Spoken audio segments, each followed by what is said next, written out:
नमस्कार, माझे नाव तमन्ना निसार नदाफ. माझे नाव सुहानी युवराज चव्हाण. आमच्या शाळेचे नाव आहे SBS कन्या शाळा निप्पाणी. आमच्या प्रयोगाचे नाव आहे high beam and low beam detection system.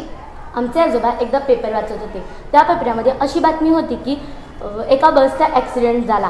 त्यामध्ये असे लिहिलेले होते की त्या बसचा ॲक्सिडेंट ड्रायव्हरचा बॅलन्स बिघडून झाला. मग आम्ही याचे कारण शोधू लागले. मला त्या प्रश्नाचे उत्तर असे सापडले की एका समोरून येणाऱ्या गाडीचा दुसऱ्या समोरून येणाऱ्या गाडीचा प्रकाश त्या ड्रायव्हरच्या डोळ्यांवर पडला आणि त्या ड्रायव्हरचे डोळे काही मिनटासाठी बंद झाले. काही मिनटासाठी त्याला दिसू नाही लागले. म्हणून त्या ड्रायव्हरचा बॅलन्स बिघडला आणि अपघात झाला. हा अपघात होऊ नये यासाठी आम्ही इथे हा प्रयोग केला आहे.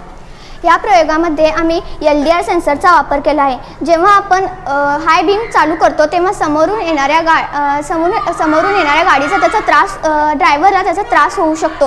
त्यामुळे जेव्हा समोरून येणाऱ्या गाडीचा प्रकाश LDR सेन्सरवर पडतो तेव्हा हाय बीमवरून लो बीम ऑटोमॅटिकली चालू होते. मी करून दाखवते तुम्हाला.